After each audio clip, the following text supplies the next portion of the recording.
Hello friends, welcome back to UGC plugin in the literature series of HPSC PGT English। हम कर रहे हैं subjective paper की तैयारी जिसमें कुछ इम्पॉर्टेंट क्वेश्चंस, स्टडी मटेरियल के sources and what pattern should be followed while writing answers, ये सब हम पिछले लेक्चर्स में डिस्कस कर चुके हैं। आज मैं आपको शेक्सपियर से 3 क्वेश्चंस और करवाऊंगी जिससे क्वेश्चंस के आंसर लिखने का पैटर्न अच्छे से क्लियर हो जाएगा। जैसा कि मैंने पहले भी कहा था, संडे तक हमें शेक्सपियर फिनिश करना है। फिर हम रोमांटिक एज के क्वेश्चंस डिस्कस करेंगे, उसके इंपॉर्टेंट क्वेश्चंस भी देखेंगे, उनके आंसर्स भी देखेंगे। हमारा फर्स्ट क्वेश्चन जो है वो हम देख लेते हैं। फर्स्ट क्वेश्चन है, analyse the character of Hamlet, discuss his complexities, motivations and the impact of his indecision on the play's tragic outcome. So मतलब क्या है कि हमें हैमलेट का कैरेक्टराइजेशन करना है। बेसिकली उसके कैरेक्टर्स में जो फ्लॉज थे, उसके अंदर जो इनडिसिसिवनेस थी, उसको हमें एक्सप्लेन करना है हैमलेट के कैरेक्टर के थ्रू। तो क्वेश्चन को समझना बहुत जरूरी है। कल भी मैंने आपको बताया था, जब तक हमें क्वेश्चन अच्छे से समझ में नहीं आएगा हमारा आंसर प्रिपेयर नहीं हो सकता। जब भी आप पेपर में क्वेश्चन पढ़ें, कुछ सेकंड्स सोच ले कि मुझे इसका आंसर किस तरह से लिखना है, मैं कौन कौन से पॉइंट्स इसमें लिखना चाहता हूं या लिखना चाहती हूँ।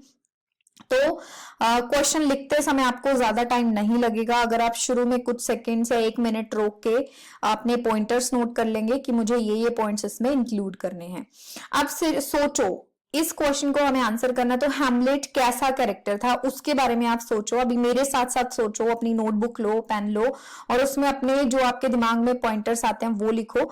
बाकी मैं आपको बताती हूँ, जो हैमलेट है उसे अपने फादर की डेथ का रिवेंज लेना था अपने चाचा क्लॉडियस से, एंड पूरे प्ले में वो टू बी और नॉट टू बी वाली सिचुएशन में फंसा रहता है, जिसकी वजह से प्ले का एंड बहुत ट्रेजिक हो जाता है, जिसमें ना सिर्फ विलन बट बहुत सारे लोगों की डेथ होती है, हीरो की डेथ होती है। सो ये टोटल इतनी सी बात में हैमलेट का पूरा कैरेक्टर हमें दिखाई देता है कि उसकी प्रॉब्लम क्या थी, वो इस पूरे प्ले में उसका मोटिव क्या था। ये सारी चीजें हमने दिमाग में एक बार ले आए। अब इसका आंसर कैसे लिखेंगे ये देखते हैं। सबसे पहले अगेन वही चीज मैं दोहराऊंगी, सबसे पहले हमने एक अच्छी सी इंट्रोडक्शन लिखनी है। वही फॉर्मूला अप्लाई करना है कि इंट्रोडक्शन में जो हैमलेट के बारे में आपको अच्छी अच्छी बातें पता है वो हमें लिखना है। मैंने शुरू किया है कि हैमलेट शेक्सपियर के प्ले का टाइटलर कैरेक्टर है। टाइटलर क्या होता है? जिसमें जो हीरो है और जो प्ले है दोनों का नाम सेम हो। मतलब प्ले का नाम और हीरो का नाम सेम है। एंड शेक्सपियर की मोस्टली ट्रेजेडीज में हमें ये देखने को मिलता है कि जो उनके टाइटलर कैरेक्टर्स हैं, यानी कि जो मेन कैरेक्टर्स हैं उसी के नाम पर टाइटल है। जैसे ओथेलो हो गया, मैकबेथ हो गया, किंग लियर हो गया। सारी ट्रेजेडीज में उन्होंने यही किया है। मैंने शुरू किया है, Hamlet the titular character of Shakespeare's tragedies, a complex and multifaceted figure whose indecisive and internal turmoil drive the plays tragic. आप इसको आप सिंपल वर्ड्स में लिख सकते हो, आप इसको इस तरह से लिख सकते हो। तो कुछ लाइन्स का तो आप रट्टा भी लगा सकते हो जो आपके आंसर्स को इंप्रेसिव बनाएंगी, बट आप सारे क्वेश्चंस का आंसर रट नहीं सकते हो। आपको डेप्थ नॉलेज चाहिए, बेस क्लियर करना है। इस तरह से हमने मेनली बता दिया कि जो हैमलेट है वो एक टाइटलर कैरेक्टर है एंड उसकी स्टेटमेंट जो है क्वेश्चन की वो इंडिसिसिव है, जिसकी वजह से सारी ट्रेजेडी होती है। ठीक है, उसके साथ जो भी गलत होता है वो इस वजह से होता है। एक इंट्रोडक्शन आपने दे दी, उसकी लाइफ के बारे में आप बता सकते हो, उसका मोटिव क्या था, वो अंकल को क्यों मारना चाहता था। इससे आपकी एक शुरुआत हो जाती है एंड एग्जामिनर को पता लगता है कि अच्छा आपने ये प्ले को पढ़ा है एंड आपको नॉलेज है। बट सिर्फ नॉलेज से काम नहीं चलता, आप क्वेश्चंस में अपने पॉइंट को किस तरह से शुरू करके किस तरह से एंड करते हो वो बहुत इंपॉर्टेंट होता है। इसकी मेन बॉडी में मैंने एक छोटा सा कोटेशन भी डाला है, ग्रीन कलर मैंने उसको कर दिया है, टू बी और नॉट टू बी। मुझे ये कोटेशन बहुत अच्छी लगती है और मुझे आती भी है अच्छे से, तो इसीलिए आप भी इस तरह की 2-4 कोटेशन या एक कोटेशन हर प्ले से याद कर सकते हो जिसको आप यूज कर सकते हो। ये क्वेश्चन ही ऐसा है जिसमें हम इस कोटेशन को डाल सकते थे। उसकी कंफ्यूजन के रीजंस क्या क्या थे, ये मेरे मेन बॉडी का मेन सोर्स बना है। उसकी जो कंफ्यूजन थी उसके मल्टीपल रीजंस थे। सबसे पहले मोरल डायलेमा। मैंने ऐसे पॉइंट्स लिख दिए, उनको फिर एक्सप्लेन कर दिया। मोरल डायलेमा उसको था, मोरालिटी बेसिस पे उसको किसी का मर्डर करना सही नहीं लगता था। दूसरा, उसके पास कोई सॉलिड प्रूफ नहीं था, क्योंकि शुरू में ही हैमलेट को, उसके फादर का नाम भी हैमलेट होता है, हैमलेट का घोस्ट मिलता है एंड वो उसको बताता है कि किस तरह से क्लॉडियस ने उसका मर्डर किया। सो उसको लगता है कि हो सकता है ये हेल्यूसिनेशन हो सकता है ऐसा सच में हुआ हो सकता है वो अपनी मदर की, अपने चाचा के साथ शादी से अपसेट है। सो उसके पास कोई सॉलिड प्रूफ नहीं था, that could be the reason जिसकी वजह से वो हमेशा एक कंफ्यूजन में है। एंड उसकी खुद की फिलॉसफी भी है लाइफ एंड डेथ के लिए। तो इस वजह से ये सारे रीजंस हैं, ये मैंने मेन बॉडी में डाले हैं। आप खुद सोचो कि आप इसमें और क्या डाल सकते हो। सो ये सारे रीजंस हमने एक्सप्लेन कर दिए। एंड उसके बाद आप बता सकते हो कि उसकी माँ जो है गर्ट्रूड, उसकी शादी उसके चाचा क्लॉडियस के साथ इमीडिएट हो गई थी उसके फादर की डेथ के बाद, जिसकी वजह से उसको शक भी होता था कि जो क्लॉडियस है वो उसके फादर की डेथ के गुनेगार हैं। एंड उसे बिल्कुल भी अच्छा नहीं लग रहा था उसकी मदर की शादी उसके अंकल के साथ हुई। सो उसका ये जो बिहेवियर है, इनडिसीजिवनेस है, ये कारण बना बहुत सारे बुरे रिजल्ट्स का। सो यही चीज उन्होंने क्वेश्चन में हमें एक्सप्लेन करने के लिए दी है। हमने बस उसी को प्रूव करना होता है विद एग्जांपल्स। कुछ एग्जांपल्स देके जो क्वेश्चन एग्जामिनर ने हमें पूछा है, हमें उसे बस प्रूव करना है। सो इसके लिए हम कुछ एक्स्ट्रा लाइंस लिख सकते हैं कि उसका जो इनडिसिसिव नेचर है वो हमें कैसे पता चलता है, उसकी जो मन में चल रही सॉलिलोकीज, जो वो खुद से बात करता रहता है एंड उसके जो अंदर बेचैनी चलती रहती है, टर्मोइल चलता रहता है, उसकी वजह से हमें पता चलता है कि वो कितना ज्यादा इनडिसिसिव है। इस तरह से हमारा क्वेश्चन आगे बढ़ेगा। एंड लास्ट में हमें कंक्लूजन लिखना है जिसमें हम लिख सकते हैं हैमलेट की थोड़ी अच्छाइयां, क्योंकि शेक्सपियर का एक बड़ा कैरेक्टर है एंड हैमलेट के ऊपर आई थिंक सबसे ज्यादा डॉक्यूमेंट्रीज, मूवीज, प्लेज इस दुनिया की मैक्सिमम लैंग्वेजेस में हुए हैं। तो हम उस कैरेक्टर की थोड़ी सी तारीफ भी कर सकते हैं एंड जो स्टेटमेंट हमें क्वेश्चन में मिली है उसी को थोड़ा सा चेंज करके हम हैंस प्रूव कर देंगे कि ये बात बिल्कुल सही है कि जो हैमलेट का कैरेक्टर है उसका ट्रेजिक फॉल जो हुआ या उसका जो डाउनफॉल हुआ, जो उसकी डेथ हुई, उसके चाचा की, उसकी मदर की, और भी बहुत सारे, उसकी गर्लफ्रेंड की, उसके गर्लफ्रेंड के ब्रदर की, इन सारी डेथ्स के पीछे रीजन था उसका कंफ्यूजिंग स्टेट ऑफ माइंड होना, उसका इनडिसिसिव होना, यानी कि डिसीजन जल्दी ना लेने की पावर। तो वो हमेशा ये सोचता रहता था एंड इस चक्कर में उसने पूरा जो प्ले है वो उसमें सारी जो उसका मेन बदला था उसको डिले कर दिया, जिसकी वजह से बहुत सारी बुरी चीजें हुई। सो इस तरह से हम अपने क्वेश्चन को आंसर कर सकते हैं। होप आपको समझ आ रहा होगा। कोई कंफ्यूजन है तो आप मुझे कमेंट सेक्शन में बताना कि मैम मुझे ये चीज समझ में नहीं आई। मैं कोशिश करूंगी नेक्स्ट वीडियो में या कमेंट सेक्शन में ही आपकी प्रॉब्लम को सॉल्व करने की। सेकेंड क्वेश्चन देखते हैं। सेकेंड क्वेश्चन मैंने दो तरह से दिया है। अगर जनरल ट्रेजिक फ्लो पूछा जाए, मतलब सारे प्लेज के लिए, तो कैसे लिखना है, या एक स्पेसिफिक किसी भी प्ले को लेके अगर वो पूछते हैं तो आप किस तरह से उसे आंसर कर सकते हैं। सो ट्रेजिक फ्लो एक इंपॉर्टेंट टर्म है। शेक्सपियर की बात करें या ट्रेजेडीज की बात करें, मैक्सिमम ट्रेजेडीज में ट्रेजिक फ्लो जो वर्ड है या हेमार्शिया जो है वो यूज किया जाता है। सो चाहे वो ट्रेजिक फ्लो पूछे चाहे वो हेमार्शिया पूछे, दोनों का मतलब सेम है। सो दोनों तरह से देखेंगे, एक जनरल देखेंगे, फिर एक एग्जांपल मैंने मैकबेथ का लिया है। मैकबेथ की जो प्ले है उसमें ट्रेजिक फ्लो कैसे है उसका एक्सप्लेन किया है। आपको क्या करना है, आपको किसी भी और प्ले, हैमलेट मैंने करा दिया, मैकबेथ करा दूंगी अभी। आप ओथेलो ले सकते हो या किंग लियर ले सकते हो। आप उन दोनों में से किसी भी प्ले के ऊपर आंसर लिखेंगे एंड मुझे बताएंगे कि आपका आंसर लिखने में आपको कोई प्रॉब्लम फेस हुई क्या नहीं हुई। ठीक है, पहले तो ये समझो कि ट्रेजिक फ्लो होता क्या है, क्योंकि अगर हमें ट्रेजिक फ्लो ही नहीं पता होगा तो फिर हम आंसर नहीं कर पाएंगे। सो ट्रेजिक फ्लो होता क्या है, ट्रेजिक फ्लो को हम हमार्शिया भी कहते हैं, हमार्शिया भी कहते हैं, जिसका मतलब होता है जब कोई हीरो ऐसी कोई बड़ी गलती कर दे जो उसके डाउनफॉल का कारण बन जाए, तो उसको हमार्शिया कहते हैं। ठीक है, ये जो कॉन्सेप्ट है ये कहाँ से आया है, ये अरिस्टोटल के वर्क पोइटिक्स से आया है। ये जो टर्म है शेक्सपियर के ऑलमोस्ट सारी ट्रेजेडीज में अप्लाई होती है, चाहे हैमलेट की बात करें, मैकबेथ की बात करें, ओथेलो की बात करें या किंग लियर की। सो हैमलेट का फ्लो था उसकी इनडिसिसिवनेस, हम ऑलरेडी डिस्कस कर चुके हैं। मैकबेथ के अंदर एम्बिशन फॉर पावर था, वो बहुत ज्यादा पावरफुल होना चाहता था, ये उसके कैरेक्टर की सबसे बड़ी ट्रेजेडी थी, ट्रेजिक फ्लो था, हेमार्शिया था जो गलती उसने की। एंड ओथेलो के अंदर जेलसी बहुत ज्यादा थी, इसलिए इयागो ने जब उसे भड़काया तो उसकी वाइफ और उसकी खुद की डेथ का रीजन उसकी जेलसी बन गई।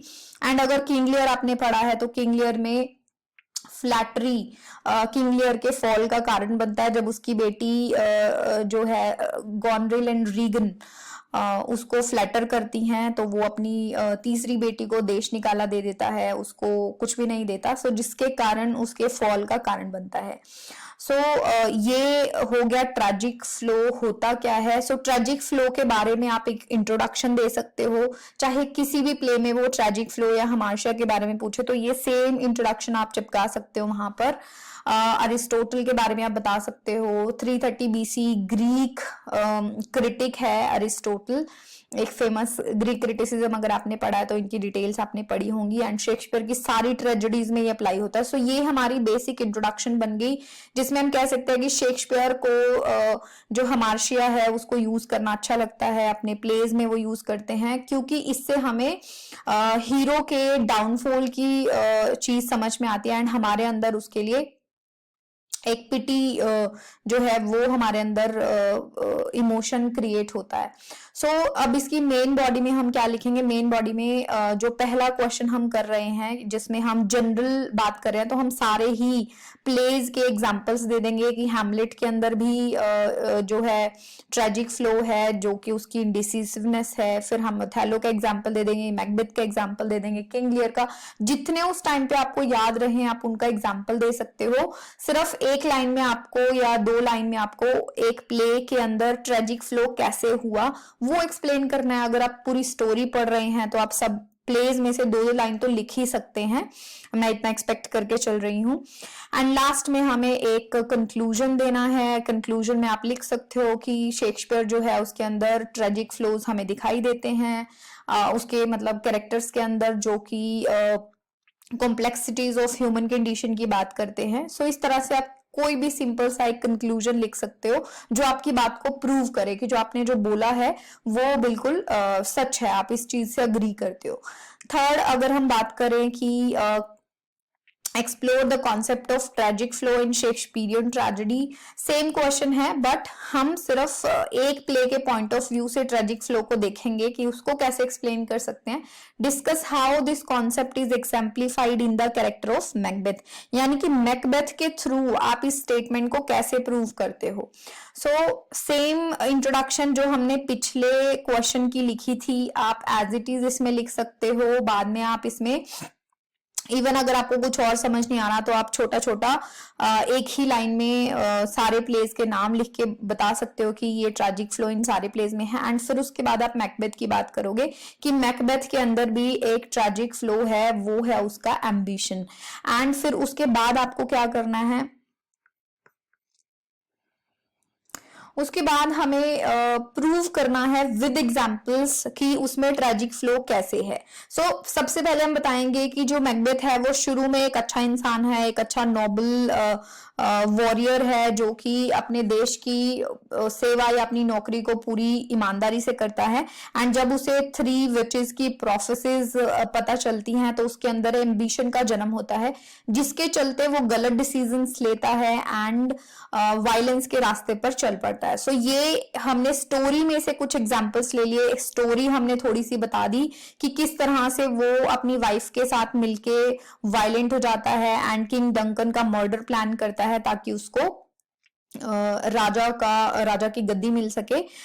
जब वो बहुत आगे बढ़ जाता है तब उसे समझ में आता है, क्योंकि उसके अंदर एक अलग पागलपन और गिल्ट उसको समझ में आती है कि हाँ मैंने जो चीजें की वो गलत है, जिसकी वजह से उसका जीवन, उसकी लाइफ भी बहुत मुश्किल हो जाती है।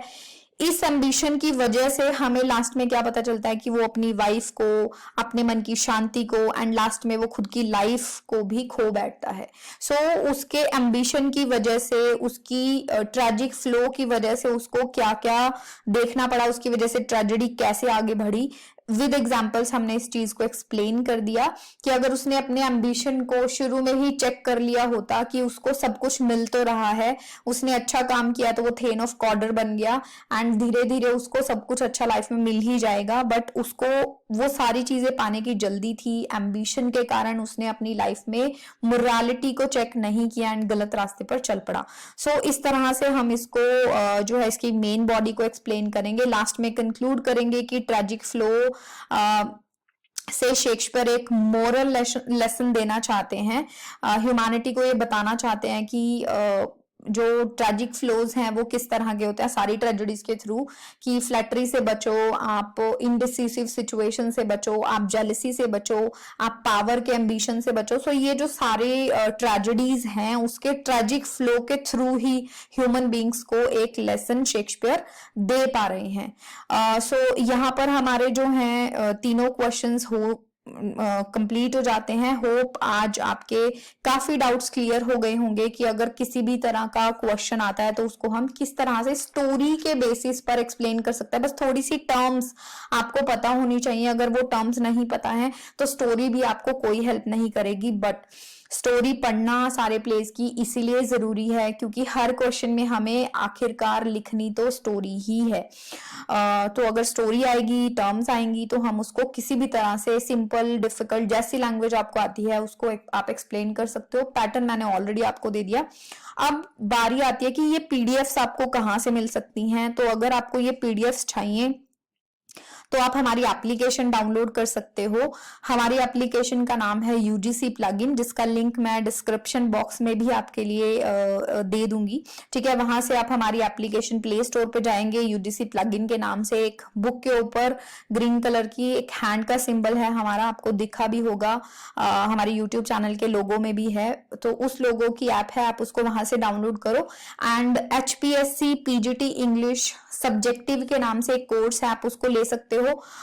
उसकी एक मिनिमम सी कॉस्ट है 25 रुपीज, क्योंकि उसको हम फ्री में नहीं दे सकते, आप हमारी एप्लीकेशन पे ये फीचर नहीं है। तो आप वहां से जो है ये सारे पीडीएफ्स का एक्सेस ले सकते हो। आगे आने वाली वीडियोस में भी जो क्वेश्चंस के आंसर मैं कराऊंगी वो पीडीएफ्स वहां पे आपको मिल जाएंगी। Thank you so much for watching and stay tuned to UGC plugin for more such videos. See you soon.